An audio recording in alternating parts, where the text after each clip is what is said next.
A healer's power stems not from any special ability, but from maintaining the courage and the awareness to embody and express the universal healing power that every human being naturally possesses. This is a quote from Eric Michael Leventhal. I have been working as a licensed practical nurse for the last 17 years. In 2019, I also became a certified Reiki practitioner to help myself and help others in a more holistic way. Reiki heals the mind, body, and the spirit.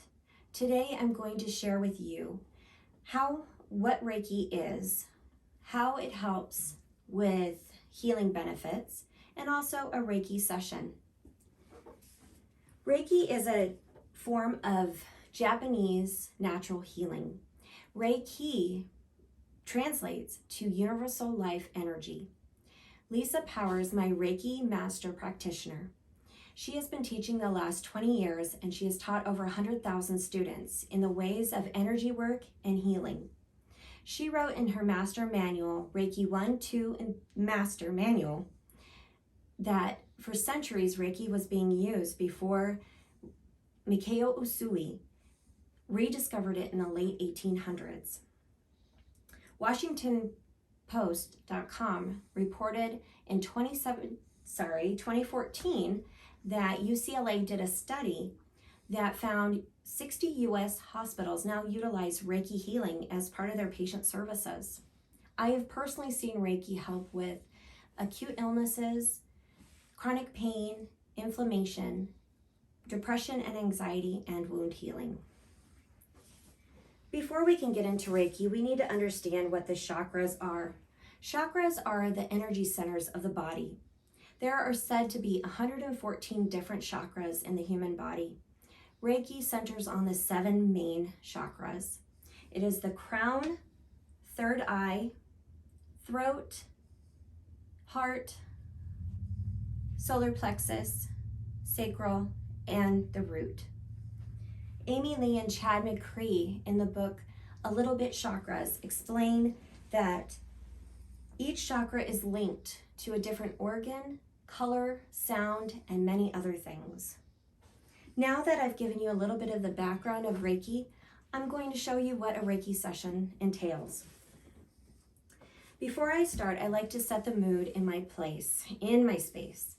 I like to turn down the lights down low, play some light meditation music. I burn some sage or Palo Santo wood, like these, to clear the energies on myself, my patient or client, and the space around us. I also like to light a candle and some incense if the client is okay with that. I have my client lay down or sit and close their eyes and relax. Before I start, I'll do an energy sweep. I do this by placing my hands on or above a separate area on the different chakras. I'll feel for warmth in the different areas. If I feel any warmth, it means that there's an imbalance or a blockage or possibly an area of discomfort for the client. If I do feel areas of warmth, I'll spend more time focusing to that area. In my energy work, I like to utilize stones and crystals. Like these I've placed on my client here are chakra stones. They correspond to the different chakras. I have a clear quartz at her crown. I have an amethyst on her third eye, sodalite on her throat, a jade for her heart. I have citrine for her solar plexus. I have carnelian for her sacral, and I have a red jasper for the root.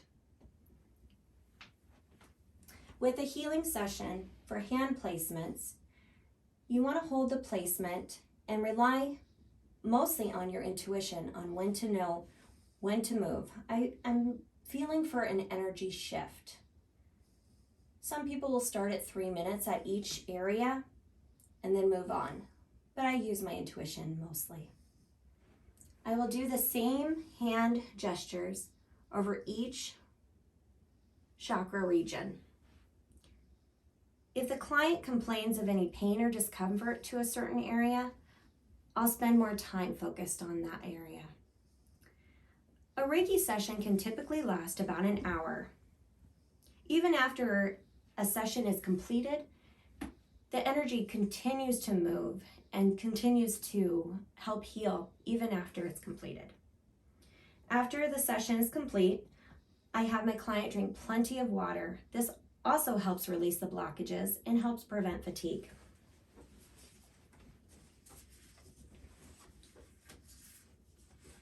Reiki helps to heal the mind, body, and spirit. Today, I talked to you about Reiki healing, some of the benefits, and I also showed you a Reiki session. May you be led to learn more about Reiki for yourself and or a loved one. Thank you for listening. Namaste.